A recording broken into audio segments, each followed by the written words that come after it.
ኦኬ ተማሪዎች እንኳን ደህና መጣችሁ። እኔ ቲቸር መሐመድ እባላለሁ። የፊዚክስ አስተማሪ ነኝ። ከቀለም ቱቶርስ ለእናንተ በጣም ኢምፖርታንት የሆነ ስፔሻሊ ለ2017 ተፈታኞች የሚያዘጋጅ በዚህ አጭር ጊዜ ውስጥ በጣም ኢምፖርታንት የሆነ ነገር የ2016 ኤግዛም ፊዚክስ ኢንትራንስ ኤግዛም አዘጋጅተንላችኋል። በዚህ ኤግዛም ላይ ሂትማፑን ላይ እንመለከተዋለን። በኮንተንት ቻፕተሮቹን አስቀምጠን እያንዳንዱን ጥያቄ ነው የምንሰራላችሁ። ስለዚህ እናንተ በደንብ በአቴንሽን ትከታተሉኛላችሁ ማለት ነው።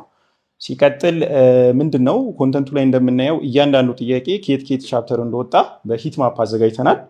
ቀጥታ ከሂትማፑ ያለውን ኮንተንት እናይና በፓርት ከፋፍለን ያስቀመጥነው ወደ ጥያቄዎቹ እንሄዳለን ማለት ነው። ሶ ሂር ኢዝ የ2016 ፊዚክስ ኢንትራንስ ኤግዛም ባይ ቻፕተር በፐርሰንት ከእያንዳንዱ ግሬድ ሌቭል ምን ያህል ጥያቄ እንደወጣ የሚያሳይ ሂት ማፕ ነው። የ2016 ጥያቄ ኢንትራንስ ፊዚክሱን ከተመለከትን ግሬድ 9 ላይ a total of 25 questions which is out of around 42.37% ይዟል ማለት ነው። ስለዚህ በዚህ ጥያቄ በደንብ ግሬድ 9 ላይ ያሉ ኢምፖርታንት ኮንሰፕቶችን ሪቫይዝ እናደርጋለን። ጥያቄውን በስርዓት እንሰራለን ማለት ነው። ሁለተኛው ግሬድ 10 ነው which is consists of a total of 15 question። ይሄኛውን በፐርሰንት ስናስቀምጠው 25.4% አካባቢ ይሆናል ማለት ነው። እዚህም ላይ በደንብ ፎከስ አድርገን ሁሉንም ጥያቄዎች as far as possible እያንዳንዱን ቻፕተር በጥያቄዎቹ ሪቫይዝ እናደርጋለን ማለት ነው። and finally grade 11 and 12 ነው which is 13 and 6 question respectively ያለው which is a total of 22.03 and 10.17% ማለት ነው። So let's see each content by chapter from each grade level። እነዚህ ዩኒቶች ከ9 እስከ 12ኛ ክፍል ያሉ በሜካኒክስ እና ኤሌክትሪክ ሲስተም ላይ የተካተቱ ኮንሰፕቶች ናቸው።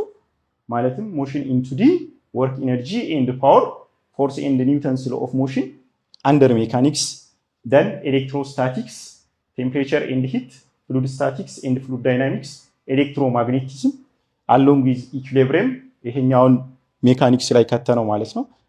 በእነዚህ ኮንተንቶች የተከፋፈሉ ጥያቄዎች ናቸው። ስለዚህ የ2016ን ስንመለከት ፎር ኤግዛምፕል ግሬድ 10 ሞሽን ኢን 2D ላይ አጠቃላይ 8 ጥያቄዎች ወጥተዋል ማለት ነው።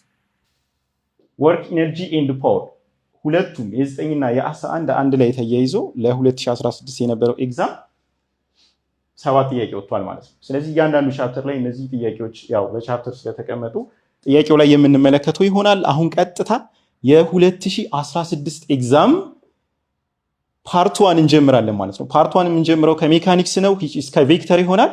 በደንብ እንድትከታተሉኝ አቴንሽን ሰጣችሁ እንድትከታተሉኝ ያሳስባለሁ። ሌትስ ፕሮሲድ ኢች ኩዌስችን ዋን ባይ ዋን። ኦኬ ወደ አንደኛው ጥያቄ እንመጣለን which is about vectors ነው። የቬክተር ጥያቄ ነው። በደንብ ትከታተሉኛላችሁ ማለት ነው። a person walked 10 meter in a direction 53 degree north of east, then 10 meter north and finally 20 meter in a direction 37 degree north of west. What is the magnitude of the displacement of this trip starting from the initial point? So here ምንድነው የምናደርገው? እስቲ first let's visualize each vectors in xy coordinate system ቪዥዋላይዝ እናደርጋቸዋለን ማለት ነው። መጀመሪያ ምን ታደርጋላችሁ? draw the principal axis x axis and y axis so that you can visualize better ማለት ነው። so የመጀመሪያውን ትሪፕ ስንመለከት a displacement of 10 meter in a direction 53 degree north of east ማለት 10 ሜትር ተጉዟል።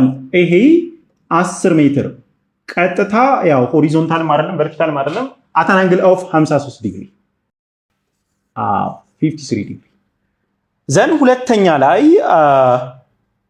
10 ሜትር directly towards north 10 ሜትር ማለት ነው። so ይችኛውን በብላክ ጋር here 10 ሜትር አሁን ተመልከቱ። ይሄኛው y ኮምፖነንት ብቻ ነው።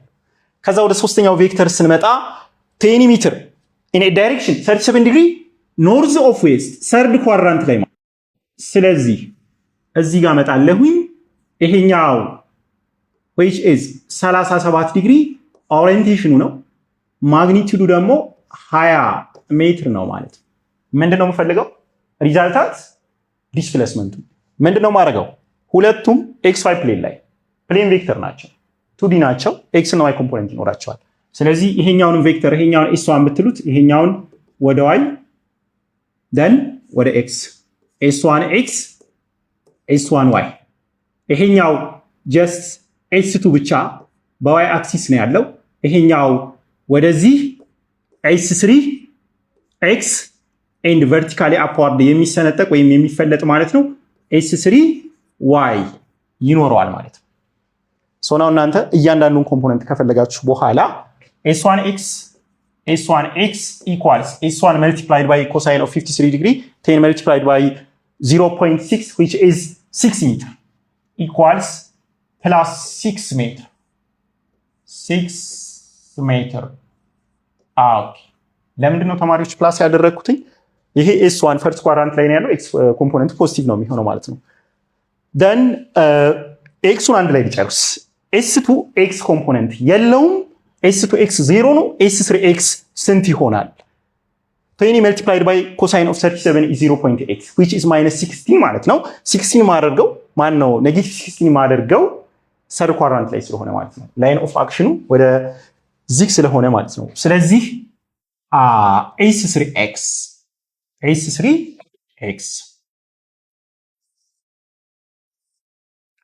S3x equals minus 16 meter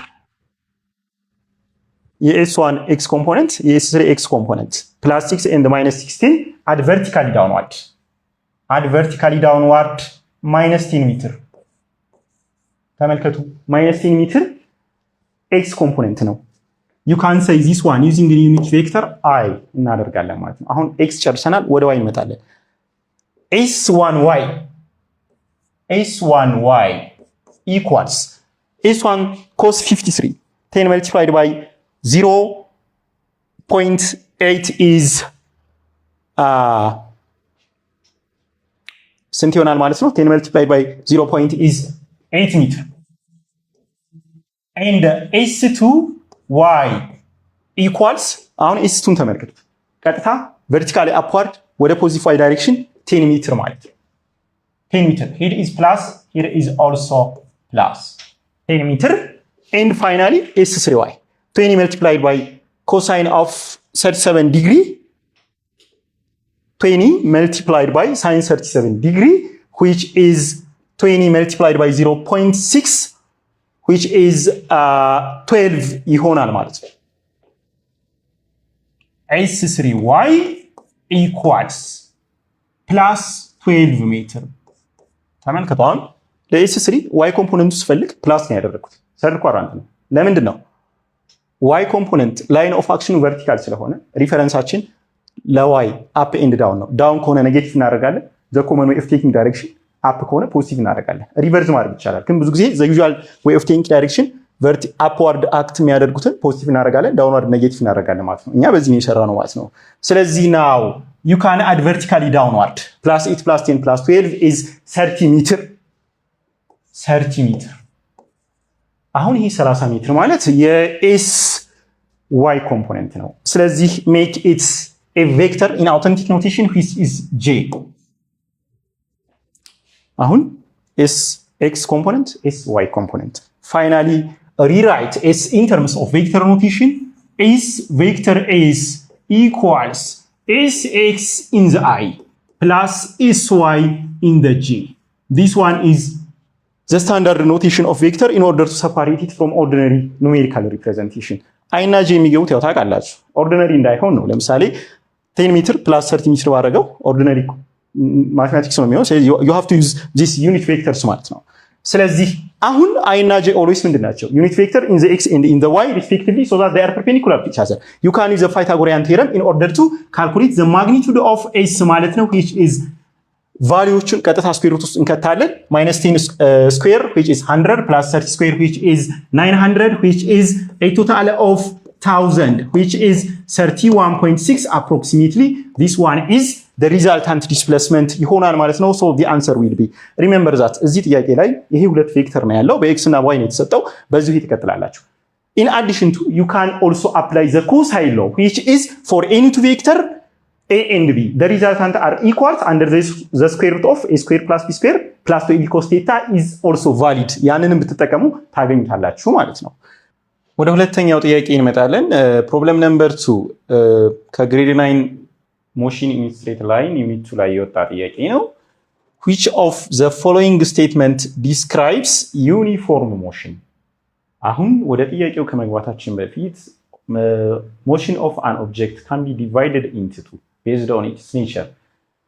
motion of an object ለሁለት ከፍለን ልናየው እንችላለን። አንደኛው ዩኒፎርም ሞሽን ነው፣ ሁለተኛው ዩኒፎርምሊ አክሰለሬትድ ሞሽን ነው። ዩኒፎርም ሞሽን ኢን ስትሬት ላይን የምንለው አንድ ኦብጀክት አንድ የሚንቀሳቀስ ኦብጀክት በስትሬት ላይን ላይ ለምሳሌ የሚንቀሳቀስ መኪናን እንውሰድ። ቀጥ ባለ ሌቭል ሮድ ላይ በኮንስታንት ስፒድ በስትሬት ላይን ላይ ሲሄድ this motion is called uniform motion. ስለዚህ ዩኒፎርም ሞሽን የምንለው it is the motion of an object in which a moving object moves with constant speed or constant velocity without changing direction also. ሁለት ነገሮችን ነው የምናየው ዩኒፎርም ሞሽን ላይ። አንደኛው ስፒዱ ኮንስታንት መሆን አለበት። ሁለተኛው ኦብጀክቱ የሚከተለው ፓዝ ስትሬት ላይን መሆን አለበት። not only straight line there is no change in direction along with that ማለት ነው። change in direction መኖር የለበትም። ስለዚህ based on this concept እስቲ ወደዚህኛው እንምጣ።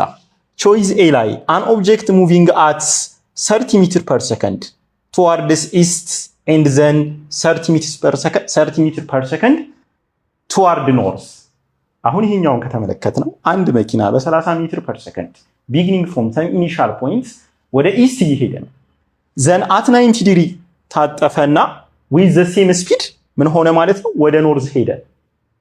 the speed is still constant ስፒዱ ኮንስታንት ነው። ነገር ግን ምን ሆኗል? there is a change in direction። ስለዚህ change in direction ካለ still ምን አይደለም ብለናል? ዩኒፎርም ሞሽን አይደለም ብለናል። ስለዚህ choice A can't be the answer ምክንያቱም change in direction ስላለ ማለት ነው። ታጥፏል ወደ ኖርዝ ማለት ነው። ሁለተኛው ላይ እንምጣ። an object moving around a circular track with constant speed of 30 meter per second። አሁን እዚህ ጋር ተመልከቱ። the object is attaining a constant speed which is 30 meter per second but the nature of the path is circular። ያ ማለት ምን ማለት ነው? ኦብጀክቱ እየተከተለ ያለው ፓዝ ሰርኩላር ነው ማለት there is a continuous shift in direction። አንድ መኪና በአደባባይ ወይም በከርቭ ዙሪያ ሲሽከረከር ይሄ ራሱ ቢ ላይ ያለው በ30 ሜትር per second በሆነ አደባባይ ላይ ቢሽከረከር ስፒዱ ኮንስታንት ነው still 30 ሜትር per second። ነገር ግን at each time there is a shift in direction። ስለዚህ ምን ሆኗል ማለት ነው? even if ይሄኛው ስትሬት ላይን ስላልሆነ ቀጥታ የሚታጠፍ ነገር ባይሆንም ነገር ግን tangent to the circle there is a continuous change of direction። ስለዚህ because of this choice B can't be the answer ምክንያቱም ይሄኛው ዩኒፎርም ሰርኩላር ሞሽን ይሆናል ነገር ግን ዩኒፎርም ሞሽን ሊሆን አይችልም ማለት ነው። change in direction ስላለ ማለት ነው። let's come to see an object moving with constant speed of 30 meter per second in a straight line። አንድ የሚንቀሳቀስ መኪና በ30 ሜትር per second keeping the path constant straight line። ለምሳሌ ይሄኛውን ሪል ላይፍ ላይ የት ልናገኘው እንችላለን? constant speed and the road level road ለምሳሌ a car moving from አዲስ to አዳማ ኤክስፕረስዌይ the path is straight you can attain a constant speed። ለምሳሌ በፓሴንጀር ላይ ሌን ላይ በ100 ሜትር per second ከገባችሁ from አዲስ to still ሞጆ ኤግዚት or ሐዋሳ ኤግዚት በዛ ስፒድ ትቀጥላላችሁ ማለት ነው። አሁን በዚህ ጊዜ ምንድነው ያለው? ስፒዳችሁ ኮንስታንት ነው there is no change in direction። ስለዚህ choice B can be the answer ማለት ነው። ስለዚህ B ማን ነው? choice C sorry can be the answer an object with constant speed of 30 meter per second in straight line ሁለቱንም ስላሟላ ማለት ነው። there is a fixed direction and a constant speed uniform motion ነው። ዲን ነው an object starting from rest moving on a straight line to attain a 30 meter per second ተመልከቱ እዚህ ጋር ኦብጀክቱ ከ0 ሜትር per second by each every time increasing its speed with certain amount 30 ሜትር per second ላይ ደርሷል። ስለዚህ here is a constantly increasing amount ነው እንጂ ያለው constant value ስላለ choice D can't be the answer also so that the answer is T ሌትስ ካም ቱ ፕሮብለም ነምበር 3 ኦኬ ወደ ሶስተኛው ጥያቄ እንመጣለን ተማሪዎች። ይሄኛው ግሬድ 9 ዩኒት 2 ሞሽን ኢን ስትሬት ላይን በተጨማሪም ደግሞ 11ኛ ክፍል ላይ ያለው የካይኔማቲክስ ጥያቄ ነው። ተመልከቱ እዚህ ጋር a ball is thrown vertically upward with a speed of 12 meters per second from the ground. What is the speed when the ball is 4 meters above the ground? እስቲ ይሄንን ነገር ምን ከማድረግ እንጀምራለን ማለት ነው? ቪዥዋላይዝ ከማድረግ እንጀምራለን ማለት ነው። Assume this is the ground surface and this ball is kicked from the ground with an initial speed of u directly acting directly upward, which is 12 meters per second. 12 meters per second from the ground, your initial position. Then you are asked to find the speed when the ball is 4 meters above the ground. ይሄ ኳስ በ12 ሜትር per second vertically up ማለት ነው ተወረወረ። እዚህ ጋር ሲደርስ in its path somewhere arbitrary 4 ሜትር ላይ ሲደርስ ምንድነው የተጠየቀው? Always remember that when objects are thrown vertically upward, their speed will get decrease as time moves forward. አንድ ኦብጀክት ከመሬት ወደ ላይ ቢወረወር ታይሙ በቆጠረ ቁጥር ያንን ስፒድ እየመነዘረ ነው የሚሄደው። ኤንድ ዘ ስፒድ ማክሲመም ሄት ላይ ሲደርስ ስፒዱ ምን ይሆናል? ኮንስታንትሊ ዚሮ ይሆንና ቶታሊ ማለት ነው። ከዛ በኋላ ዳውን ሲመጣ ደግሞ ስፒዱን እየጨመረ ይመጣል ማለት ነው። ስለዚህ ሪሜምበር ዛት ይሄ ኳስ ከግራውንድ ሰርፌስ በ12 ሜትር ፐር ሰከንድ ቢወረወር 4 ሜትር ከፍታ ላይ ከደረሰ በኋላ ስፒዱ ስንት ይሆናል ነው። ሶ ዛት ፋንዳሜንታሊ ምንድን ነው የምናደርገው? we have to use equations of kinematics along with some fundamental concepts of vector ማለት ነው። እንዳንሳሳት ዳይሬክሽኑን በጣም ጥንቃቄ እናደርጋለን። ከዛ በኋላ ወደ ኢምፖርታንት ወደሆኑ ካይኔማቲክስ ኢኩዌሽኖች እንመጣለን ማለት ነው። so that here from kinematics we know that the final velocity of an object v final velocity of an object square v square equals u square plus 2as. This one is one of the equation used to calculate the final velocity of a moving object moving in a straight line if the object is moving in a straight line horizontal path ላይ ይሄንን ፎርሙላ የምንጠቀመው ብዙ ጊዜ ኦብጀክቱ ለምሳሌ ፕራክቲካል ላይፍ ላይ in order to calculate the final velocity of a car moving in a straight road ይሄንን ፎርሙላ ልንጠቀም እንችላለን። ሐሳቡ ተመሳሳይ ነው። እዚህ ጋር vertical motion ነው። ስለዚህ አንድ ኦብጀክት አየር ላይ የሚንቀሳቀስ ከሆነ this linear acceleration can be replaced by acceleration due to gravity g, which is experimentally determined to be has a value 10 meters per second square.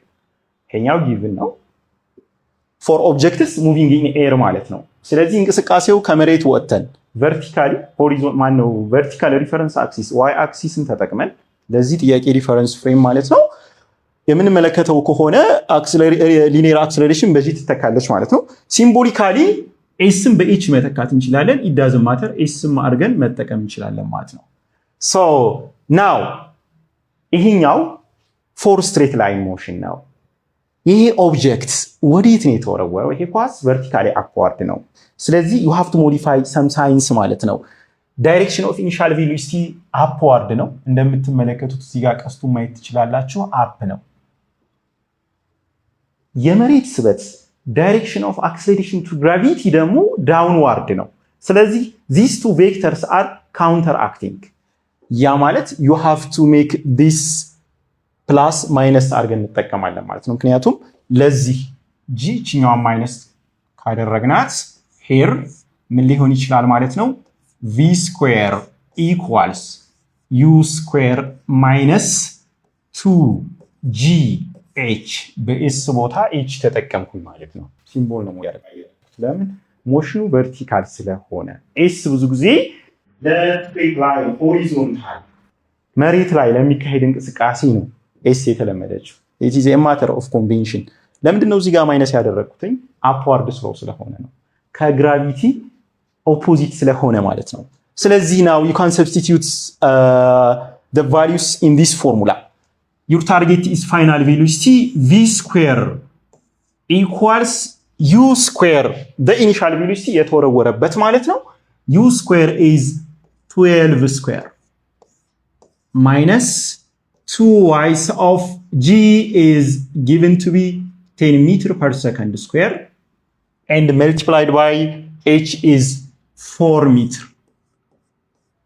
Now here v square equals u square. 12 square is 144. 144 minus 2 times 10 times 4 is 80. 80 ማለት ነው. which is 144 ሲቀነስ 80 64 ይሆናል ማለት ነው። ይሄ 64 ይሆናል። Now you are solving for v square. ስለዚህ v equals the square root of 64 which is 8 meter per second. ስለዚህ the answer will be choice A 8 meter per second ይሆናል ማለት ነው። Okay, try this example. ይህን ጥያቄ find the maximum heat. ስለዚህ ጥያቄ እናንተ ታደርጋላችሁ find the maximum heat H max and also the time required T max ትፈልጋላችሁ ማለት ነው። and also the total time of flight T tot ትፈልጋላችሁ። አሁን ፖሊስ ጥያቄ እናንተም ታደርጋላችሁ as a class work the time required to reach maximum heat and the maximum heat along with the total time of flight. በማክሲመም ታይም እና በቶታል ታይም ኦፍ ፍላይት ማክሲመም ታይም T max ማለት ኳሱ ማክሲመም ሂት ላይ እንደርስበት ነው። ቶታል ታይም ኦፍ ፍላይት ሄዶ ሲመለስ ግራውንድ ላይ ሲደርስ ማለት ነው። ስለዚህ ይሄ ለእናንተ የክላስ ወርክ ይሆናል ማለት ነው። ሌትስ ካም ቱ ኩዌስችን ነምበር 3። ኦኬ ሶ ወደ አራተኛው ጥያቄ እንመጣለን። ስቲል ያለ ነው ካይኔማቲክስ ላይ ነው እና እነዚህ ጥያቄዎች ሪደንደንሲ ስላላቸው በጣም ትኩረት ይፈልጋሉ ማለት ነውና here you have given the velocity time graph. Based on this graph you are asked the total displacement of this object ማለት ነው። እንግዲህ ሞሽን በግራፍ ሪፕሬዘንት ይደረጋል። ስለዚህ ከዚህ ውስጥ አንዱ ግራፍስ ኦፍ ዩኒፎርም ሞሽን ኤንድ ግራፍስ ኦፍ ዩኒፎርምሊ አክሰለሬትድ ሞሽን ነው። እዚህ ጋር የተሰጠን ምንድነው? ቬሎሲቲ ቨርሰስ ታይም ግራፍ ነው። then you are asked the displacement of the object covered by this body ማለት ነው። ምንድነው የምናደርገው?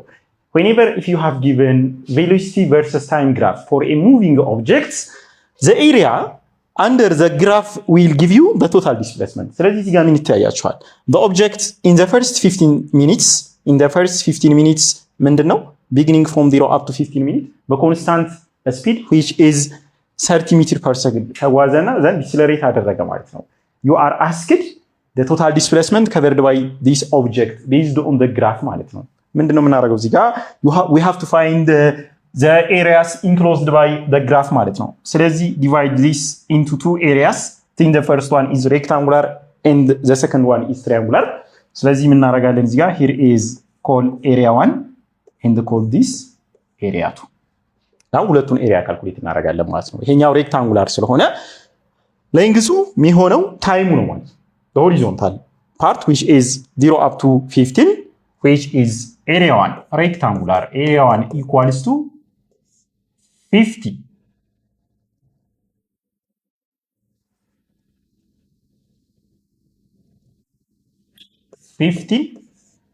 Multiplied by the heat is 30. So which is 15 multiplied by 30. 15 multiplied by 30. Then area 2 ላይ እንመጣለን። area 2 since this one is triangular ሁለተኛው ኤሪያ ትራያንጉላር ስለሆነ ይሄኛው ስንት ይሆናል ማለት ነው? 450 ይሆናል ማለት። ተማሪዎች ተመልከቱ እዚህ ጋር በሰከንድ ነው ያለው ሁለተኛው ደግሞ በሜትር ነው ማለት ነው። ስለዚህ ማን ነው ሜትር ፐር ሰከንድ ታይምስ ሜትር ፐር ሰከንድ ታይምስ ሜትር ምን ይሆናል ማለት ነው? ሰከንድ በሰከንድ ጠፋና ሜትር ይቀራል ማለት ነው። 450 ሜትር ኤንድ ኤሪያ ቱ ሃፍ ቢኤች ትራያንጉላር ስለሆነ ማለት ነው። ቤዙ ከ15 እስከ 20 ያለው ኢንተርቫል ማለት ነው which is ስንት ይሆናል? 5 ይሆናል ማለት ነው። ሄይቱ this height ይሆናል ማለት ነው which is 30 so which equals half multiplied by 5 times 30. So area 2 since this one is triangular 75 meter ይሆናል ማለት ነው። Now you can add that two which is 525 meter ይሆናል ማለት ነው። ስለዚህ the answer will be t ይሆናል ማለት ነው። ስለዚህ ኤሪያውን ካልኩሌት አድርገን እዚህ ጋር በሜትር እናስቀምጣለን። this is the total displacement covered by the moving object. Let's come to question number 5. okay ይሄኛው ደግሞ force in Newton's law of motion ላይ ነው። which of the following is correct about impulse? which of the following is correct about impulse? The direction of impulse is in the same direction to change in momentum of the object. ብዙ ጊዜ ማስታወስ ያለብን ይሄ ኳንቲቲ ኦፍ ሞሽን የምንለው ወይም ደግሞ ኢምፐልስ ማለት ኢምፐልስ j of a moving object is equals to the change in momentum of an object. ስለዚህ ኢምፐልስ which is change in momentum ከሆነ the direction of the impulse የሚሆነው የሞመንተሙን ዳይሬክሽን ይከተላል ማለት ነው። it takes the direction of momentum. ስለዚህ a correct ነው። during momentum change final momentum of an object is along the impulse on the object. maybe እዚህ ጋር ፋይናል ሞመንተሙ ከኢምፐልሱ ጋር necessary ላይሆን ይችላል። ግዴታ the same direction ላይ ኖር ይችላል ማለት ነው። ስለዚህ the obvious one is choice a መልስ ይሆናል ማለት ነው። ሲ ላይ ስንመጣ impulse due to a force exerted for a short time is equal to impulse due to the same force exerted for a long time. ይሄኛው ሮንግ ነው።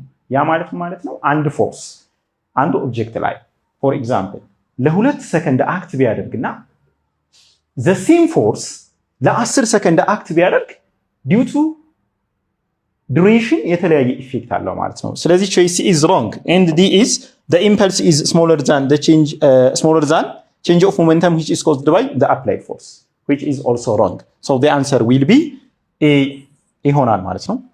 Let's come to question number 6. okay ይሄኛውም እዛው force and Newton's law of motion ላይ የወጣ ጥያቄ ነው which is grade 9 along with grade 11 አንድ ላይ ማለት እና which of the following statement describe inertia of an object? inertia ማለት የአንድ ኦብጀክት ተፈጥሯዊ ጸባይ ማለት ነው። ያ ማለት ነው አንድ ኦብጀክት ኤክስተርናል ቼንጅ ሲመጣ ያንን ኤክስተርናል ቼንጅ ሪዚስት የሚያደርግበት ፕሮፐርቲ ኢነርሺያ ብለን እንጠራዋለን ማለት ነው። ስለዚህ አንድ ኦብጀክት ፎር ኤግዛምፕል ኢነርሺያ it is the natural property of an object to resist external changes ነው። ማንኛውም አይነት ኤክስተርናል ቼንጅ ሲመጣ ኢነርሺያ ያለው ሁሉም ኦብጀክትስ ኢነርሺያ ያላቸው የሆነ ነገር ላይ ዲፔንድ ይሆናል። ያንን ኤክስተርናል ለውጥ ሪዚስት የሚያደርጉበት ሜካኒዝም ነው ኢነርሺያ ማለት። ሶ ምንድነው ይሄ ምን ላይ ዲፔንደንት ነው? ማስ ላይ ዲፔንደንት ነው።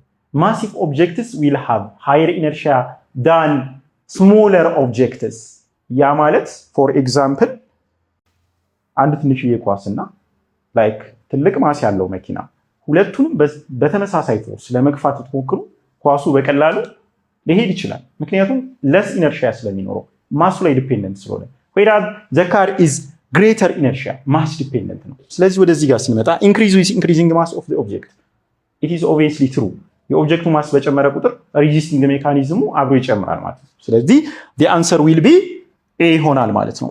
so it doesn't relation with other parameters like velocity ምናምን ካሉት ጋር ምንም የሚያገናኘው ነገር የለም ማለት ነው። the inertia linear inertia mass ላይ dependent ነው። let's come to question number 7.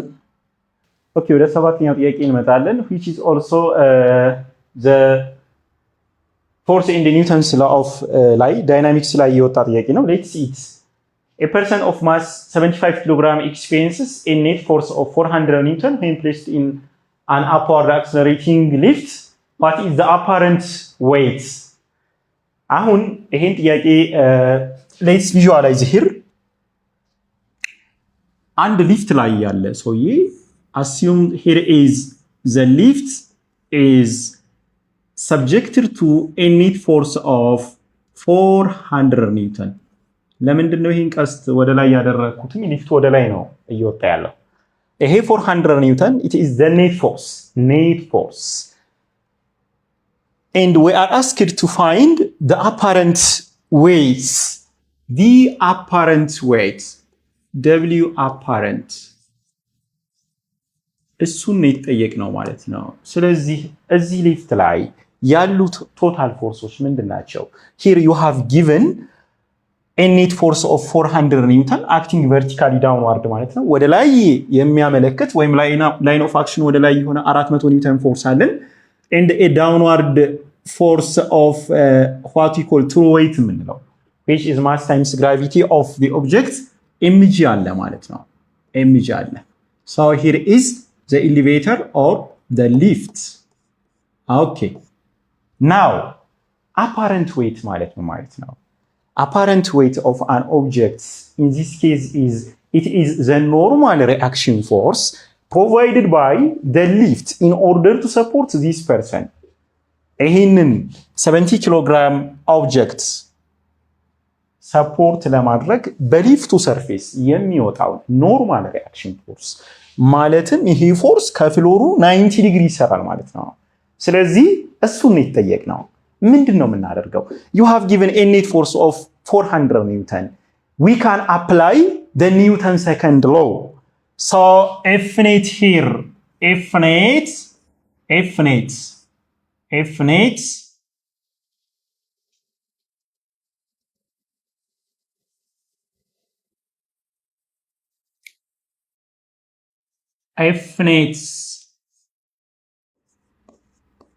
equals net force ማለት according to Newton second law it is the resultant force by taking the overall effect of each forces ነው። የሁሉንም ፎርሶች ላይን ኦፍ አክሽናቸውን ተመልክተን አጠቃላይ መጨረሻ ላይ የምናገኘው the combined effect እሱ net force ነው ማለት ነው። equals those forces Fy up Fy in the upward direction minus still Fy in the downward direction. ስለዚህ እዚህ ጋር ሁለት ፎርሶች አሉኝ ማለት ነው። the net force is 400 equals ይሄ Fy which is acting vertically upward ማለት the apparent weight እሱን ነው የጠየቀው። I can say this ይሄኛውን Fn ልለው እችላለሁ ማለት ነው። the normal force. So here Fn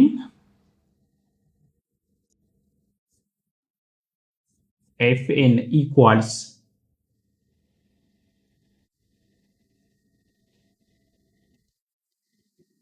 Fn minus ወደ ታች አክት የሚያደርገው ደግሞ ማስ ታይምስ ግራቪቲ ነው ማለት ነው። mg 75 multiplied by 10 ይሆናል ማለት ነው። ስለዚህ solving for Fn ስንት ይሆናል? 11150 እቺኛው ወደዚህ ይሄኛው 750 ይሆናል። ወደዚህ ስናመጣው and adding 400 11000 ማን ነው 1150 ኒውተን ይሆናል ማለት ነው። so the answer will be B ይሆናል ማለት ነው። ስለዚህ here Fn is the apparent weight is the normal force provided by the lift surface ይሆናል። ኦኬ ወደ question 8 እንመጣለን which is measurement in practical work። ያው ይሄኛው even if old curriculum ላይ ያለ ነው ነገር is important for you ምክንያቱም ስለ measurement accuracy and precision የሚባሉት ነገሮችን ማወቅ ስላለብን ማለት ነው። still measurement ላይ important የሆነ ነገር ስለሆነ which of the following statements distinguish precision from accuracy?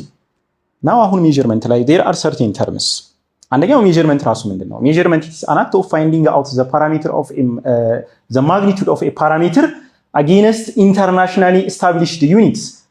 ልኬት ማለት የአንድን ኦብጀክት ዳይሜንሽን ወይም አንድን ፓራሜትር ኢንተርናሽናሊ ከተቀመጡ ስታንዳርድ መለኪያዎች ጋር ማወዳደር ነው። So in terms of this, there are terms we call them accuracy and precision regarding this ማለት ነው። accuracy እና precision ከሜጀርመንት አኳያ እንዴት እናያቸዋለን? accuracy ስንል አንድ ሜጀርመንት ወይም አንድ ልኬት accurate ነው ስንል ያ ሜጀርመንት ከኤግዛክት ቫልዩ ወይም ከትሩ ቫልዩ ጋር ክሎዝነስ ሲኖረው ነው። we call it እሱን accurate እንለዋለን ማለት ነው። precision የምንለው ለምሳሌ የአንድን ላይክ ዳይሜንሽን የአንድን ኦብጀክት ዳይሜንሽን የአንድ ሬክታንጉላር የሆነ ኦብጀክት ዳይሜንሽን ሌንግዝ ኤንድ ዊድዙን ለመለካት 3-4 ጊዜ ሜትር ይዛችሁ ብትለኩና የእያንዳንዱ ትሪያል ቫልዩስ ከተቀራረበ ዩር ሜዠርመንት ሞር ፕሪሳይዝ ነው እንላለን። ስለዚህ ሪፒትድሊ ስለካ ነው ያኛው። ለምንድን ነው ሪፒትድሊ የምንለካው? ኤግዛክት ቫልዩን ለማግኘት። ምክንያቱም ኢንስትሩሜንታል ዲፌክት ሊኖር ይችላል፣ ኢረር ሊኖር ይችላል። ሶዛት ብዙ ጊዜ የምናደርጋለን ማለት ነው። ይህን አቮይድ ለማድረግ we will take a repetitive measurement። ስለዚህ ሪፒቲቲቭ ሜጀርመንት ትሪያል 1 ትሪያል 2 ኤንድ ትሪያል 3 ላይ ኦልሞስት ተቀራራቢ ቫልዩ ለምሳሌ 2.1 2.11 2.12 2.13 ኢን 3 ትሪያልስ ካመጣችሁ አንድ ሊንክ ስትለኩ your measurement is more precise ነው እንላለን ማለት ነው። ያ ማለት precision it is the closeness of measured values and accuracy is how your measured value is tend towards the true value ይሆናል ማለት ነው። ስለዚህ ከዚህ አኳያ ቾይስ ይሆናል ማለት ነው። precision is measure of closeness of repeatedly measured values to the other and whereas accuracy refers to closeness of measured value to the true value ይሆናል ማለት ነው።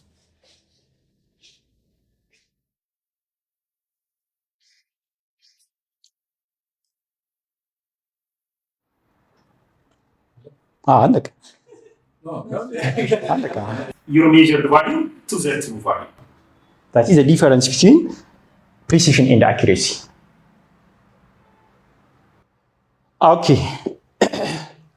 Problem number 9 is about vectors. Vector ያው ከአንደኛው ጥያቄ ቀጥሎ ይሄኛው ለቬክተር ሁለተኛ ጊዜ አፒር የሚያደርገው ጥያቄ ይሄ ነው ማለት ነው።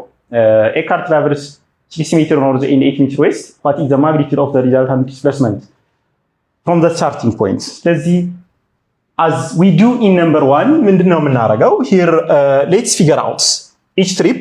One is the independent trip of the car is 60 meter north. So in the first trip you have 60 meter in the north direction and the other is in the west direction is 80 meter west. ተማሪዎች አሁን እዚህ ጋር ምን ታያችሁ? Two vectors acting along positive y direction and negative x axis, which is this one is j and this one is I, minus and plus.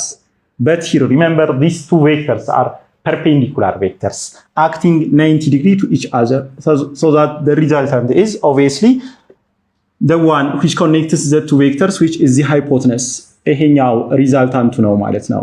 ሪዛልታንት ዲስፕሌስመንቱ ይሄ ነው ማለት ነው። ስለዚህ since these two are perpendicular vectors we can use the Pythagorean theorem easily as minus 80 square minus 80 square the whole square plus 60 square 60 ስኩዌር እናደርጋለን ማለት ነው። ለምንድን ነው ፓይታጎረስ ሲጠቀምኩት? ምንም ፈርዘር መሄድ አያስፈልግም። በቃ ዋይ ኮምፖነንት እና ኤክስ ኮምፖነንት አለ፣ ሁለቱ ፐርፔንዲኩላር ናቸው። ስለዚህ ምን መጠቀም እችላለሁ? ፓይታጎረስ ቴዎረም መጠቀም እችላለሁ ማለት ነው።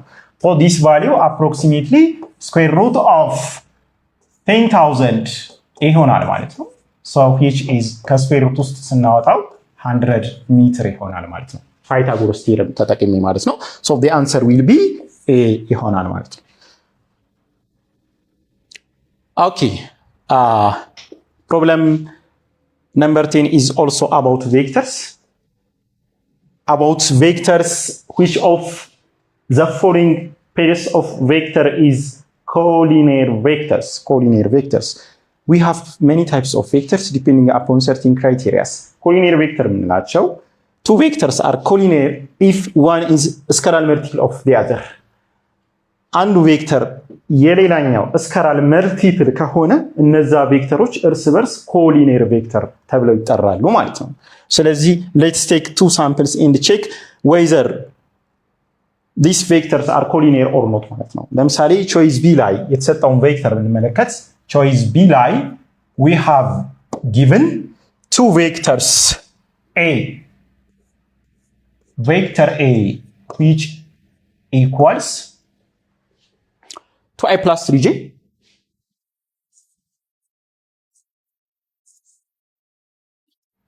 and vector B equals minus 4i plus 6j.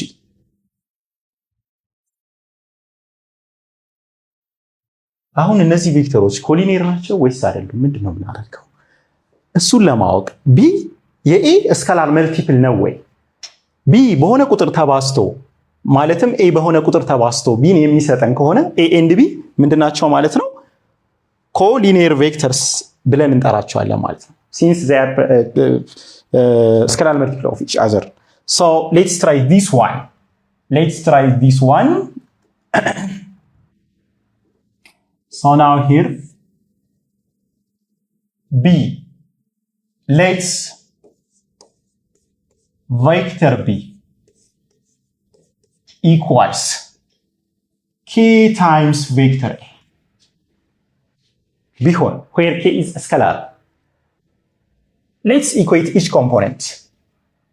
Minus 4 equals K times 2.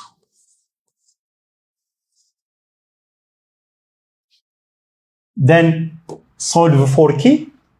Here K times 2. Solve for K.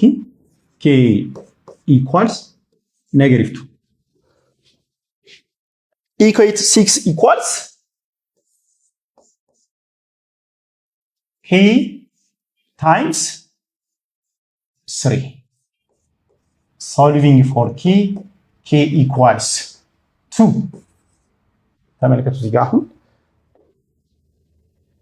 ቢ የኤ ስካላር መልቲፕል ነው አይደለም የሚለውን ሁለቱን ኮምፖነንቶች ኢኩዌት አድርገን የተለያየ ስካላር ቫልዩ ነው ያገኘነው። ማለትም አይ ኮምፖነንቱ በ-2 ይባዛል፣ ጄ ኮምፖነንቱ በ2 ይባዛል።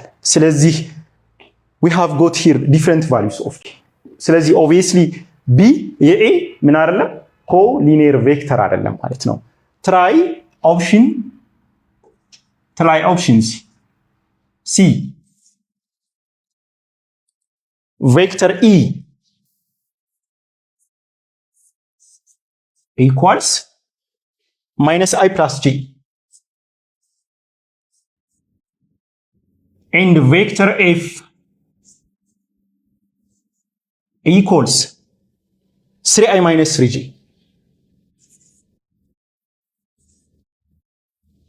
Now let's check whether vector F is a scalar multiple of vector E or not. I repeat the same calculation as እዚህ ላይ እንደሰራ ነው ማለት ነው።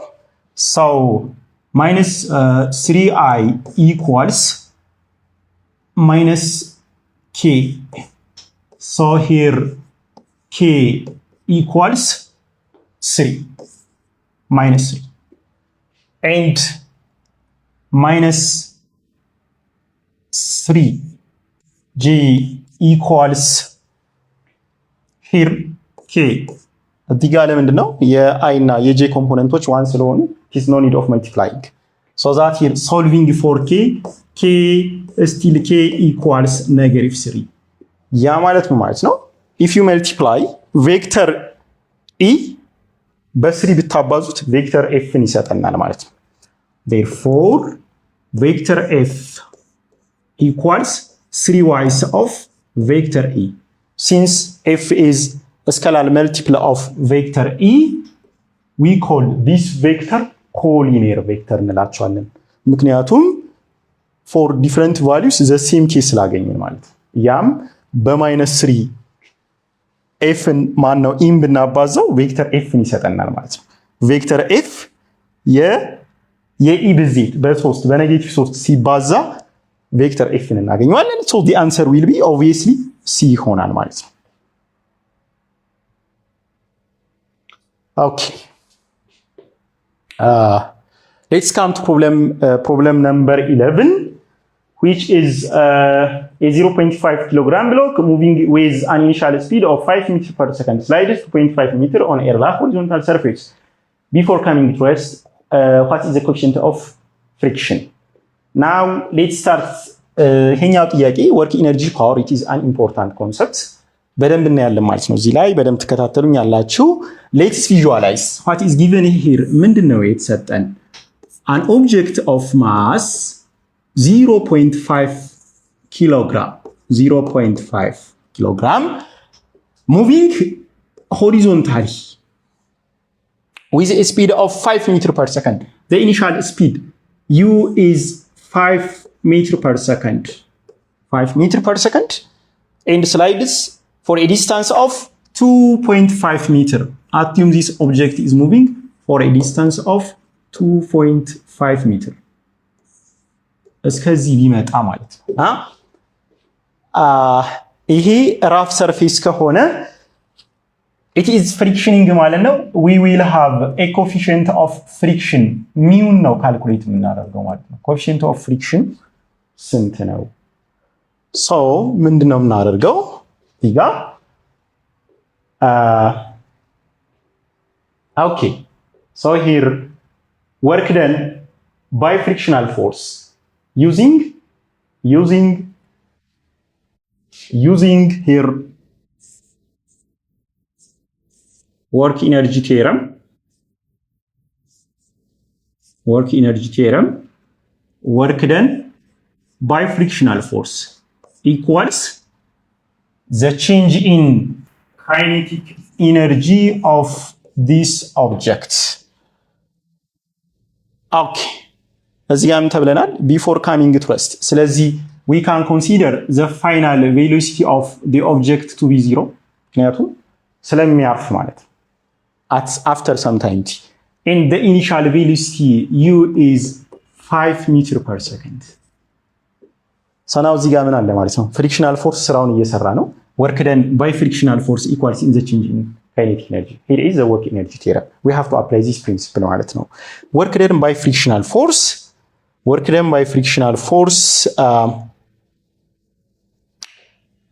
done by frictional force which is force of friction multiplied by the distance covered s equals the change in kinetic energy half m u square v square minus u square ሲህ እንጠቀማለን ማለት ነው። አሁን ይሄ ኦብጀክት ሆሪዞንታል ሌቭል ሰርፌስ ላይ ነው ያለው። ስለዚህ the frictional force obviously ምን ይሆናል? the normal force multiplied by the coefficient of friction which is mg multiplied by mu multiplied by s equals half times m is 0.5. The final speed is 0 minus the initial speed square is 25. So here mg 0.5 times 10 is 5 times mu. So mu ምን ይሆናል? እዚህ ጋር mu equals this value is equals to 6.25 and mu equals divided by 12.5 which is 0.5 ይሆናል ማለት ነው። the coefficient of friction the answer will be a ይሆናል ማለት ነው። ስለዚህ እዚህ ጋር ምንድነው የምናደርገው ባጭሩ work energy theorem work done by frictional force equals to the change in kinetic energy እናደርጋለን። then the coefficient of friction በዚህ way 0.5 ይመጣል ማለት ነው።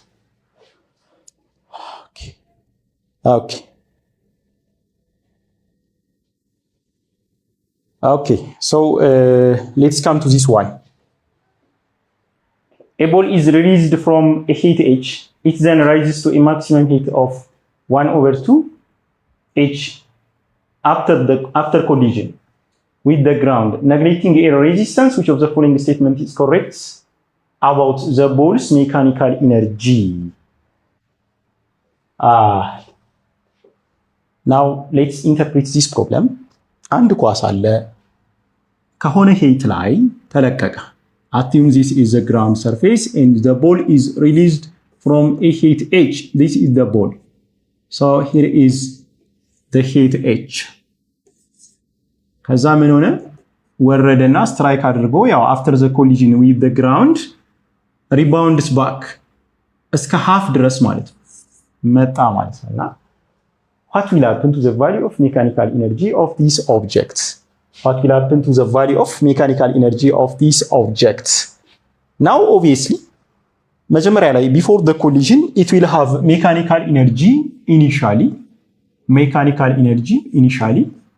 ይሄኛው before collision before collision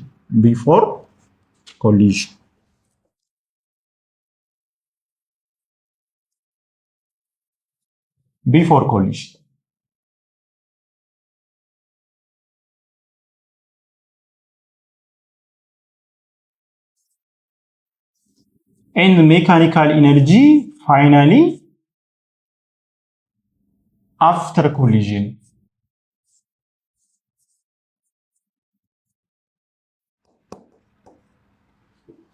ምን ይሆናል ቫልዩ ሜካኒካል ኢነርጂ ኢኒሻሊ ቢፎር ኮሊዥን ኤንድ አፍተር ኮሊዥን? እዚህ ጋር ልክ ይሄ ኳስ ከግራውንዱ ጋር ሲጋጭ there is a waste or a lose of energy. Some of the energies into sound energy, some of the energies into heat, and there is a subdivision of energies. So that obviously the mechanical energy of before collision, which is MI, is greater than the mechanical energy of this ball after collision, which is MF. ስለዚህ ከተጋጨ በኋላ ሜካኒካል ኢነርጂው ይቀንሳል። ኦብቪየስሊ ለዛ ነው ከሄት ኢች ላይ ተለቆ ወደ ግማሹ ነው አፍተር ባውንስ የወጣው ማለት ነው። እሱም the kinetic energy into ሰብ ዲቫይድ ስለሚያደርግ into heat and sound ወደ ተለያየ ፎርምስ ኦፍ ኢነርጂ ዲቪዥን ስለሚኖር ኢኒሻሉ ይበልጣል ከፋይናሉ ማለት ነው። ሶ ሜካኒካል ኢነርጂ አፍተር ኮሊዥን is greater than ሜካኒካል ኢነርጂ ቢፎር ኮሊዥን which is wrong አይሆንም ማለት ነው። ቢፎር ኮሊዥን ያለው አፍተር ኮሊዥን ካለው ይበልጣል። ኦኬ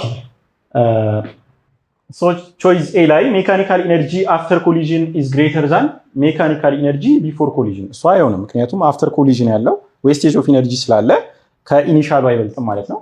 ሜካኒካል ኢነርጂ ቢፎር ኮሊዥን is equal to after collision which is የማይሆን ለዛ ነው እዚህ ጋር እስከ ሃፍ ሬዝድ የሆነው ማለት ነው። ሲ ላይ ሜካኒካል ኢነርጂ አፍተር ኮሊዥን is less than ሜካኒካል ኢነርጂ ቢፎር ኮሊዥን.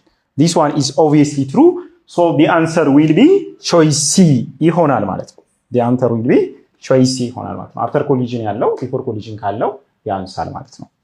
so next okay, a block of mass 20 kg is pushed horizontally at a constant speed along a rough horizontal floor over a distance of 5 meters. If the coefficient of kinetic friction between the block and the surface is 0.4, what is the amount of work done by friction? Amount of work done by friction. So ይሄኛውንም as usual ምንድነው የምናደርገው? Let's figure out here the motion is horizontal. An object of mass.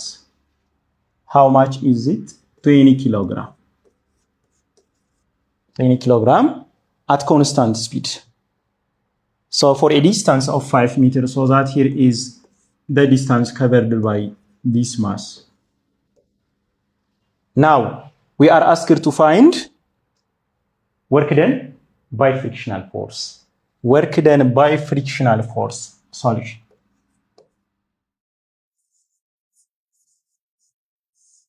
Work done by frictional force. Work done by frictional force.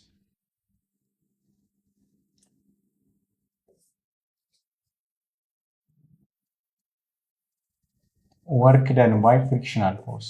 WF equals force of friction multiplied by the distance S.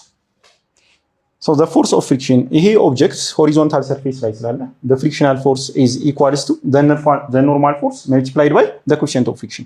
So horizontal surface ላይ ስላለ the normal reaction provided by the surface which is the normal force is equals mass times gravity of this object, so that here is 20 multiplied by 10 is the normal force is 200 multiplied by the coefficient of friction 0.4 multiplied by the distance covered is 5 meter. 5 meter. So here 200 multiplied by 0.4 multiplied by 5 meter, which is 400 joule. 400 joule ይሆናል ማለት ነው። እዚህ ጋር ለምንድን ነው the answer will be D, but here is negative. ለምንድን ነው እዚህ ጋር ኔጌቲቭ ያደረገው? work done by frictional force, lose of energy ስለሆነ friction it always acts in a direction opposite to the motion of the object, so that the result is a negative of lose of energy. ቬክተር ሆኖ ሳይሆን እዚህ ጋር the negative sign indicates that it is lose of energy ስለሆነ the answer will be D, which is minus 400 joule. Okay. Problem number 14. Two objects, object A of mass M and object B of mass 2M are placed at height h of h1 and h2 respectively from the surface of the earth. Assuming that the gravitational field strength is constant, the potential energy of object A is twice of that of object B. If here you have two masses, mass B, which is, assume this is your reference, ሁለት ኦብጀክቶች አሉ። ኦብጀክት B, mass B, and object A. Object A and object B.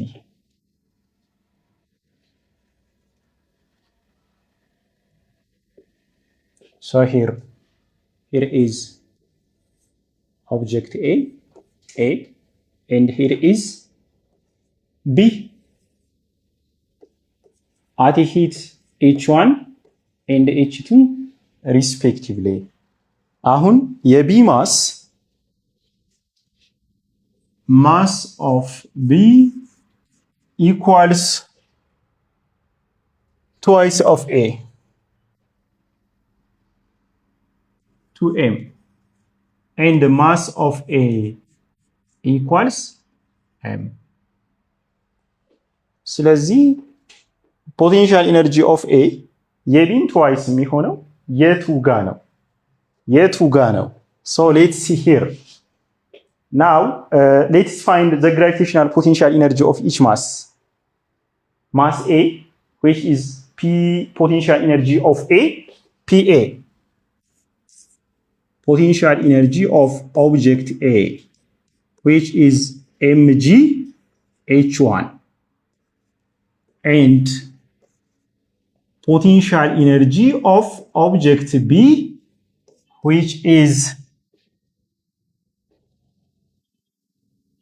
2mg h2 ይሆናል ማለት ነው። ምክንያቱም እዚህ ጋር ምን ተብለናል? B የኤን ማሱ ሁለት እጥፍ ስለሆነ we have to insert this 2 ማለት ነው። So now mgh1. Okay, so and also you have given here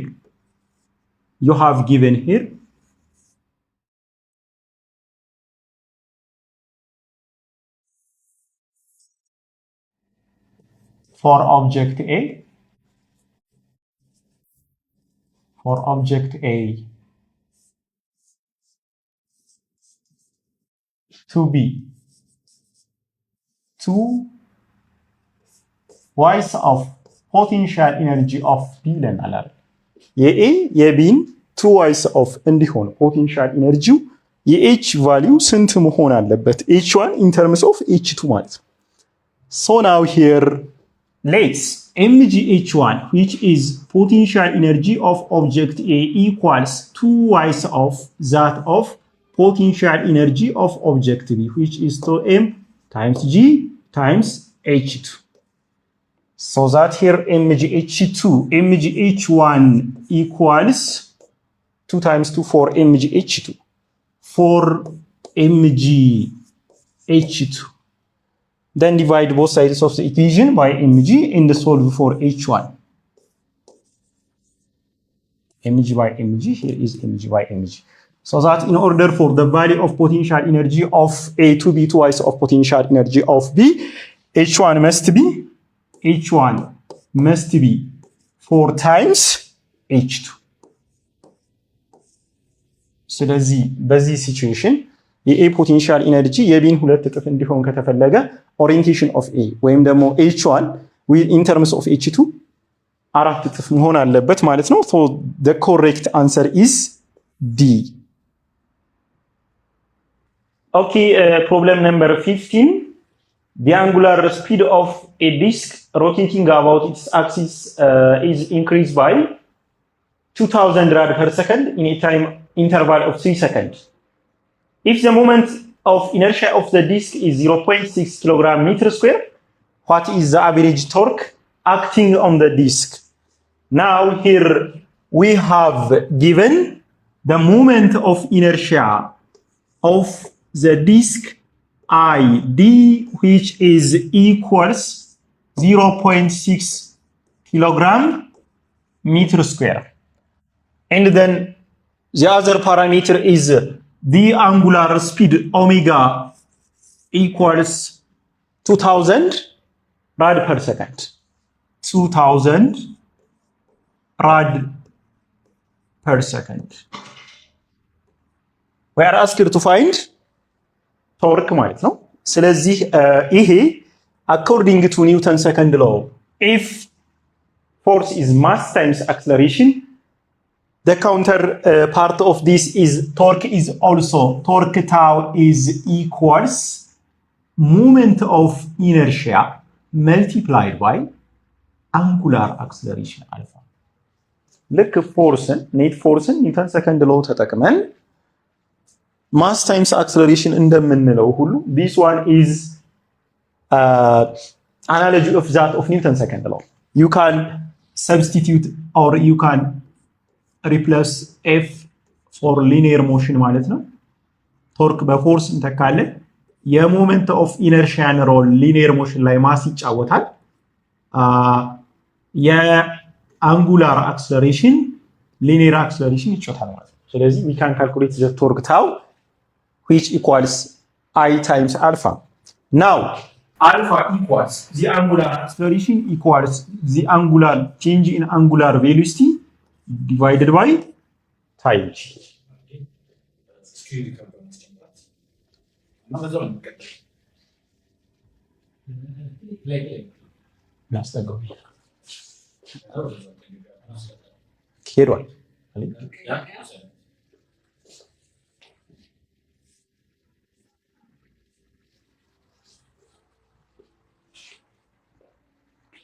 Okay, now we have to find the angular acceleration alpha, which is the change in angular velocity divided by the time taken, which is 2000 rad per second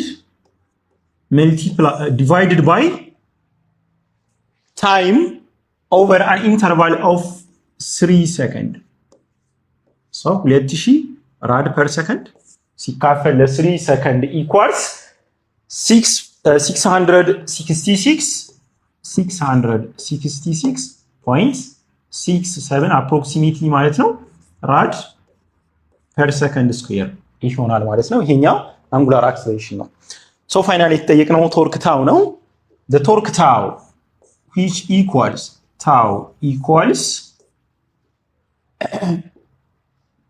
I times alpha, which equals 0.6 multiplied by 666.67. So ይሄኛው equals approximately 400 ኒውተን ሜትር ይሆናል ማለት ነው። 400 ኒውተን ሜትር ይሆናል ማለት ነው። ስለዚህ in order to calculate torque we can use this formula, moment of inertia times angular acceleration alpha. We can find the angular acceleration as the rate of change of angular velocity. Okay. So let's come to problem number 16. A ball is kicked from the ground at 60 meters per second in a direction making an angle theta above the horizontal. Neglecting air resistance, what is the magnitude of the velocity of the ball when it is 3 meter above the ground. Now you have given here. ይሄኛውን እስካሁን ከሰራናቸው የሚለየው it is like an example of inclined projection. We can visualize this problem using graph. ምንድነው ይሄ ኳስ ከግራውንድ ሰርፌስ ላይ ከኦሪጂን እናስነሳዋለን as a reference point ማለት ነው. Kicked from the ground with initial velocity which is u equals 60 meter per second. Making angle theta with respect to the horizontal axis. ይሄ ቀጥታ ቨርቲካል ሰው አይደለም ከሆሪዞንታል ላይ ነው at an angle theta ዲቬት አድርጎ ነው የተወረወረው ይሄ ኳስ ማለት ነው። እና we are asked to find the magnitude of the velocity of the ball when it is 3 meter above the ground. So directly ይሄኛውን የፕሮጀክታይል ኢኩዌሽን መጠቀም አንግሉ ስላልተሰጠን more time ስለሚፈልግ we can apply the law of conservation of mechanical energy. Applying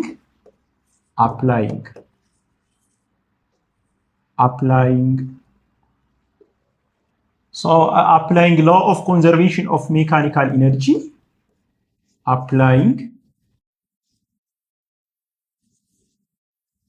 conservation of energy, energy conservation,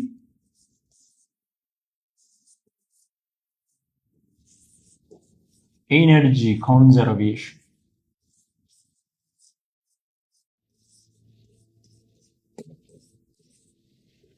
Mechanical energy initially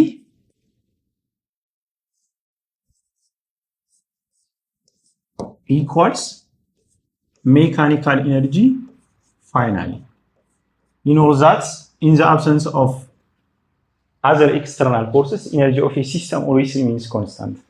የአንድ ሲስተም ኢነርጂ ሌሎች አባካኝ ኃይላት ካልገቡ ኮንስታንት ነው። ስለዚህ እሱን ፕሪንሲፕል አፕላይ አድርገን ይህንን ጥያቄ እንሰራለን ማለት ነው። ኢኒሻሊ this object is thrown with a speed of 60 meter per second. ስለዚህ at the instant when it is thrown it only have kinetic energy which is half mu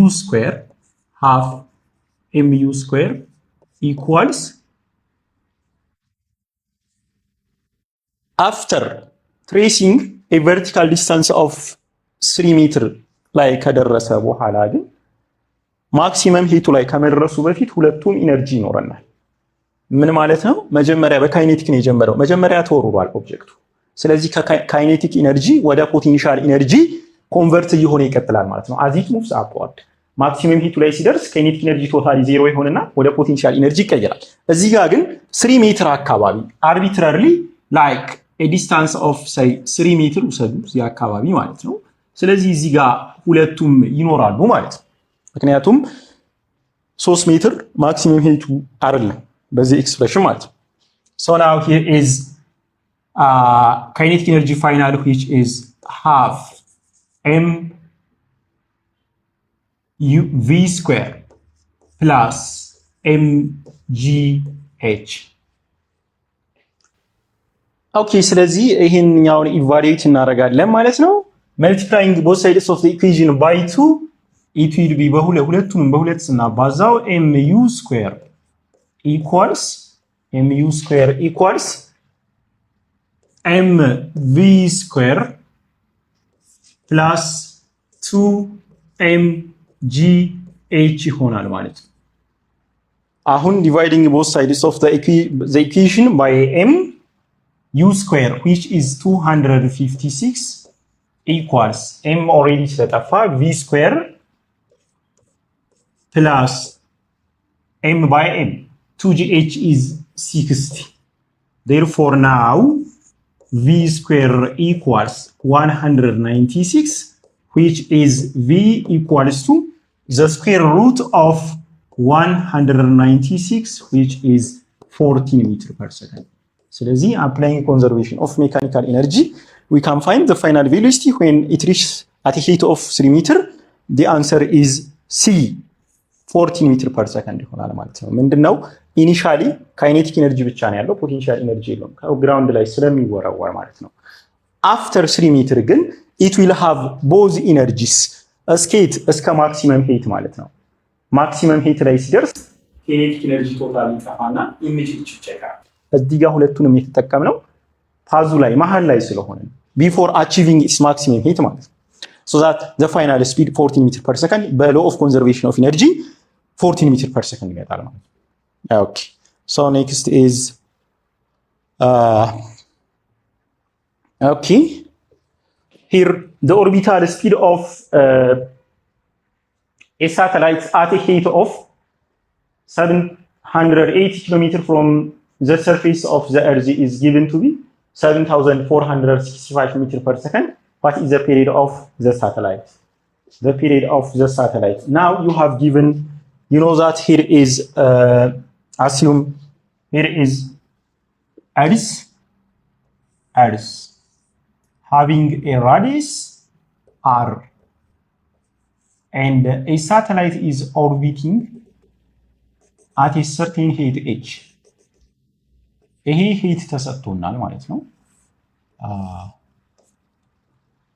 እሱም 780 ኪሎ ሜትር ከመሬት ከፍታ ላይ ሳተላይቱ ኦርቢት እያደረገ ነው ማለት ነው። ስለዚህ ምኑን ነው የተጠየቅነው? ፔሪዱን ነው የተጠየቅነው። ምን ያህል ጊዜ ይፈጃል in order to revolve at a speed of 7465 ሜትር ፐር ሰከንድ ማለት ነው። ስለዚህ እዚህ ጋር from linear kinematics you know that v ማለት v equals the distance covered divided by the time taken ነው። ይሄኛው for objects performing a linear motion ነው። በቀጥታ መስመር ላይ ለሚንቀሳቀስ ኦብጀክት ማለት ነው። here is the motion is circular። ስለዚህ the orbital speed v orb በዚህ ኬዝ ማለት ነው orbital velocity equals since the motion is circular አሁን እዚህ ጋር rotation ወይም revolution ስለሆነ we don't have a linear distance, it's rather we will have the circumference which is 2 pi r divided by period t እናደርጋለን ማለት ነው። ሐሳቡ እዚህ ጋር ነው። አንድ ኦብጀክት ሊኒየር ሞሽን ሲሰራ the speed is the ratio of distance divided by time taken. At the same time here for the circular motion orbit ሲያደርግ የኤስ ቦታ 2 pi r circumference ማለት ነው since the motion is circular and divided by period t. Now your target is in order to find for t. ስለዚህ እዚህ ጋር ለቲ ማቴማቲካል ፎርሙላ ድራይቭ ብናደርግ t equals to 2 pi r divided by the orbital velocity v orb ይሆናል ማለት ነው። አሁን remember you have to, this r is where r is measured, r equals radius of earth ሲደመር ሳተላይቱ ከሰርፌስ ኦፍ እርዝ 780 ኪሎ ሜትር above the surface of the earth ያለው ነው። ስለዚህ you have to account this radius ማለት ነው። which is first stage ላይ የሚሰጠን 6400 ኪሎ ሜትር አካባቢ ነው radius of earth we can use ይሄኛው given ነው radius of earth is given to be 6400 ኪሎ ሜትር up to the surface ማለት ነው and h equals to 780 ኪሎ ሜትር ማለት ነው። ስለዚህ ያ ማለት r equals 6400 ኪሎ ሜትር plus 780 ኪሎ ሜትር which is 6400 ሲደመር 780 around ስንት ማለት ነው 7180 ኪሎ ሜትር ይሆናል ማለት ነው። 7180 ኪሎ ሜትር ይሆናል ማለት ነው። አሁን since you have given the orbital speed in meter per second you have to convert this unit into meter so that 1 kilometer exactly equals to 1000 meter አይደለ? ስለዚህ you have to multiply እዚህ ጋር በኤክስፖኔንሻል ኖቴሽን እናስቀምጠዋለን 7180 ሲባዛ 10 raised to 3 which is total r-ችን ነው ማለት ነው። Okay, so now using the original formula the period t equals 2 pi r divided by the orbital speed v orb now እዚህ ውስጥ እንከታለን ማለት ነው 2 times 3.14 since pi is constant ማለት ነው multiplied by r is 7180 times 10 raised to 3 ግዴታ መሆን አለበት ምክንያቱም ኦርቢታል ስፒዳችን በሜትር ፐር ሰከንድ ስለሆነ ይሄኛው ወደ ሜትር መቀየር አለበት ማለት ነው divided by the orbital speed ስንት ይሆናል የኛው 7465 this one is approximately 6.4 times 10 raised to 3 second ይሆናል ማለት ነው 6.04 times 10 raised to second is the period ማለት ነው ስለዚህ በዚህ ሆይ ፔሪዱን ካልኩሌት እናደርጋለን ምንድነው እዚህ ጋር ያደረግነው ነገር ያው በኤስ ቦታ circumference to pi r መክተት ነው r ማለት radius of earth ሲደመር ሳተላይቱ above the surface of the earth ያለበት ሎኬሽን ማለት ነው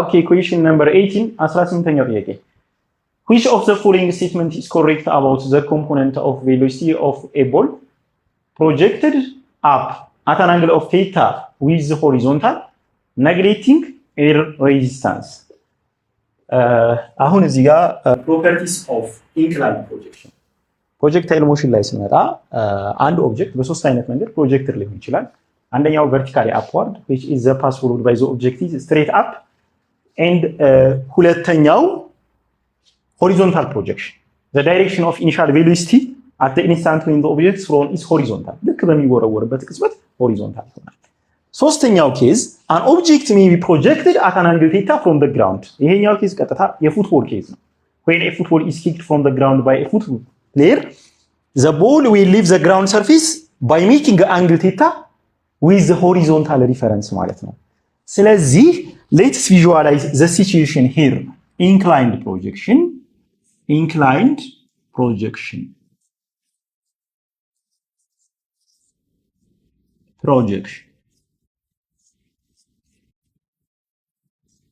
now here is the case the ball is kicked at an angle theta from the horizontal reference line x-axis so that here is the initial velocity v naught making angle theta with respect to the horizontal reference line ስለዚህ ምንድነው የሚሆነው what will happen let's see each alternative the vertical component of velocity increases while the horizontal component of velocity decreases ይሄ ኦብጀክት as it moves ወደ ላይ በሄደ ቁጥር ይሄኛው the path we call it trajectory followed by this ball is somewhat symmetric ስለዚህ vertical velocity እስከ maximum height time of ascent እንለዋለን ወደ ላይ የሚወጣበት ጊዜ ማለት ነው vertical velocity እየጨመረ ይሄዳል horizontal velocity አይነካም ኮንስታንት ነው ለምን there is no force along the horizontal direction vertical velocity የሚቀያየረው along the vertical force of gravity ስላለ ነው ኦብጀክቱ ግን horizontal component ማለትም for example የዚህ velocity v naught x here is v naught x ባለበት throughout the motion with equal amount ይቀጥላል ማለት ነው ስለዚህ ይችኛዋን ምን እንላታለን the maximum height achieved by the ball when the object any object which is leave the ground at an angle theta አሁን እዚህ ጋር the horizontal component of velocity will remains constant throughout the motion ምክንያቱም ዲስተርብ የሚያደርገው ምንም አይነት ፎርስ ስለሌለ ሆሪዞንታሊ ማለት ነው okay so choice A line the vertical component of velocity increases while the horizontal component remains the horizontal component of velocity decreases horizontal component constant ነው vertical velocity ግን እየቀነሰ ነው የሚመጣው ማለት ነው as it moves upward ስለዚህ A ሊሆን አይችልም B ላይ the vertical component of velocity remains constant vertical velocity constant አይሆንም ይቀንሳል as it moves up then horizontal velocity B ላይ horizontal velocity remains constant ነገር ግን vertical velocity ምን እያለ ነው የሚለው ኮንስታንት ስለሚሆን ቢም አይሆንም ማለት ነው። ስለሚል ኮንስታንት ስለሚል ማለት ነው። ሲ ላይ ስንመጣ the horizontal velocity of the ball is equal to 0 at the maximum height ማክሲመም ሄት ላይ ዜሮ የሚሆነው ሆሪዞንታል ቬሎሲቲው አይደለም፣ ኦንሊ ምንድነው ማለት ነው ቨርቲካል ቬሎሲቲው ብቻ ነው። v ኖት x throughout the motion ኮንስታንት ሆኖ ይቀጥላል። ማክሲመም ሂት ሲደርስ ግን v ኖት ቨርቲካሉ v ኖት y ቀንሶ ቀንሶ ቀንሶ h ማክስ ላይ ሲደርስ እዚህ ጋር ዜሮ ይሆናል ማለት ነው። ኤራስ ሆሪዞንታል ኮምፖነንቱ ግን በኮንስታንት አማውንት ፍሮም ፖይንት ኦፍ ስትሬንግዝ አፕ ቱ ፖይንት ኦፍ ላንዲንግ በኢኳል አማውንት ይቀጥላል ማለት ነው። ኦኬ ዲ ላይ ስንመጣ the horizontal component of velocity remains constant throughout the journey that is the correct answer። ስለዚህ ሰመራይዝ ስናደርገው as far as inclined projection is concerned vertical velocity as the object moves upward እየቀነሰ ይመጣና ማክሲመም ሄቱ ላይ ሲደርስ ቶታሊ ዜሮ ይሆናል ማለት ነው። ቶታሊ ዜሮ ይሆናል። horizontal component of velocity still at each maximum at arbitrary point somewhere here and also when it strikes the ground surface v naught x with the same amount አለ ማለት ነው። ስለዚህ the correct answer is D ማለት ነው። the horizontal component velocity remains constant ለምንድን ነው? ሆሪዞንታል ፎርስ ዲስተርብ የሚያደርገው ስለሌለ ነው። የቨርቲካሉ የተቀያየረው ግን ለፎርስ ኦፍ ግራቪቲ ሰብጀክትድ ስለሚሆን ነው ማለት ነው። So let's come to problem number 19. A constant tangential force is applied to the rim of a uniform solid of disk of mass 50 kg and radius 0.5 meter. If the angular speed of the disk changes by 1 revolution per second in 2 seconds, what is the magnitude of the torque acting on the disk? So here you have given mass of the disk equals 50 kilogram.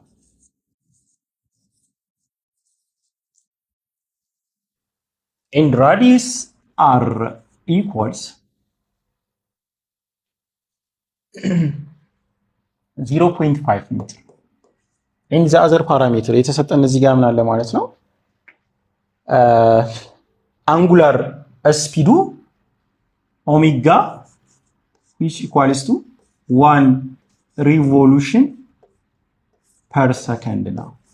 1 revolution per second for a time of t equals 2 seconds ማለት ነው። ስለዚህ we are asked to find torque ይሄኛውን ካልኩሌት ለማድረግ torque equals to moment of inertia I multiplied by angular acceleration alpha. Now first we have to find the moment of inertia.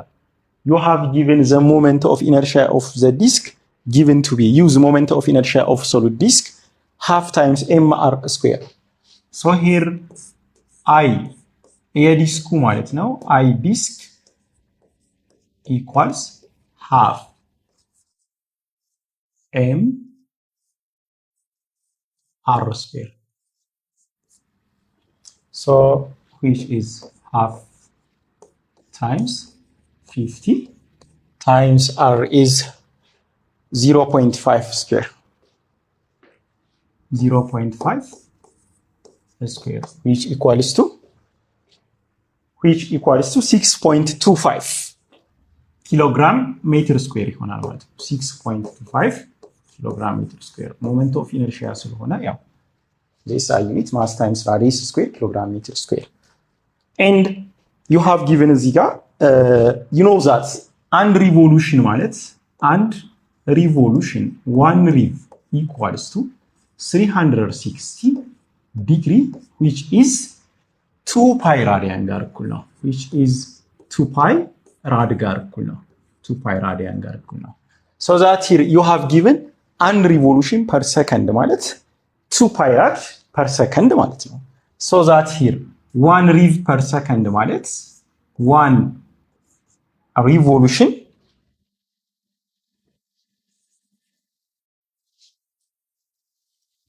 here 1 rev per second equals 2 pi rad per second. So now therefore here we can find ማለት ነው አንጉላር አክሰለሬሽናችንን አልፋን መፈለግ እንችላለን ማለት ነው። አልፋ እኩል ይሆናል the change in angular velocity ሲካፈል the change in time ማለት ነው። ስለዚህ angular velocity ማለት 1 revolution per second which is exactly equals to 2 pi radian per second. So now here 2 pi rad per second, 2 pi rad per second divided by the time interval is 2, which is 2 by 2 here is equals pi rad per second square, which is the angular acceleration alpha. Therefore here the torque tau equals I times alpha, which is 6.25 multiplied by 3.14 equals 19.6 Newton meter ይሆናል ማለት ነው። 19.6 Newton meter. The correct answer is choice A. Moment of inertia እንፈልጋለን የዲስክ ማለት ነው። Since here is given half times mass of the disk times the radius square ማለት ነው። ከዛ በኋላ አልፋ ማለት the angular acceleration, it is conceptually the same as that of the linear acceleration, which is the rate of change of angular velocity. የአንጉላር velocity ሲካፈል ለታይም ማለት ነው። እዚህ በዚህ ሆይ pi rad per second square ይሆናል። the multiplied value of the two gives you 19.6 Newton meter. The answer will be A. Okay, so let's come to problem number 20. A car initially traveling at a speed of 20 meters per second undergoes a constant acceleration of 1.5 meters per second square if the radius of each tire is 0.3 meters. How many revolutions does each tire make without slipping before the car comes to rest? Now here is given the linear parameters, the linear speed v of the car. አሁን እዚህ ጋር ሊኒየር ፓራሜትሩ ነው የተሰጠን። የተጠየቅነው ደግሞ ሪቮሉሽን ለአንጉላር ኳንቲቲ ነው ማለት ነው። ስለዚህ ይሄኛው v equals 20 meter per second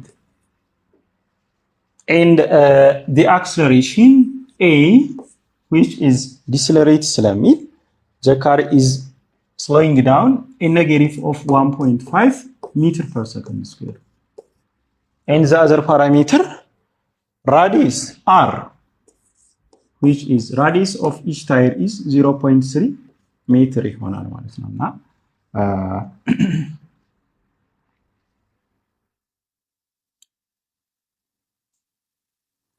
0.3 meter. አሁን number of revolution first let's first calculate the distance traveled by the car s. Now here using kinematics equation v square equals u square plus 2as. First let's find linear distance calculate እናድርግ። ከዛ በኋላ we will find the number of revolution. Okay, so using this kinematic equation first let's find the distance, the linear distance s ማለት ነው። እዚህ ጋር ምንድነው the final velocity, here is the initial velocity v naught, so that the final velocity v0 ይሆናል ማለት ነው። ምክንያቱም comes to rest ስለሚል ማለት ነው። so that here let's substitute the known values. 0 equals u square 20 square plus 2y of a is minus 1.5. ለምን decelerate ስለሚያደርግ ማለት ነው። multiplied by times the distance s. solving for s equals 400 divided by 3, which is 133.3 ይሆናል ማለት ነው። finally we can find the number of revolution in as n equals s divided by the circumference, which is 2 pi r. So that here which equals to 133.3 divided by 2 pi r is 1.88 which is approximately 7.77 ሪቮሉሽን ይሆናል ማለት ነው። 7.77 ሪቮሉሽን ይሰራል። ስለዚህ ምንድነው የምናደርገው እዚህ ጋር ምን ያህል ርቀት እንደተጓዘ ካይኔማቲክስ ኢኩዌሽን ተጠቅመን ሊኒየር ዲስታንሱን ከቨርድ ባይ ዘ ታየር እንፈልጋለን ማለት ነው። ከዛ እሱን ለምን እናካፍለዋለን? ለሰርከምፈረንስ ኦፍ ዘ ታየር which is 2 pi r since it is circular number of revolution s over 2 pi r ይሆናል which is 70.77 revolution ይሆናል። the correct answer is b ይሆናል ማለት ነው።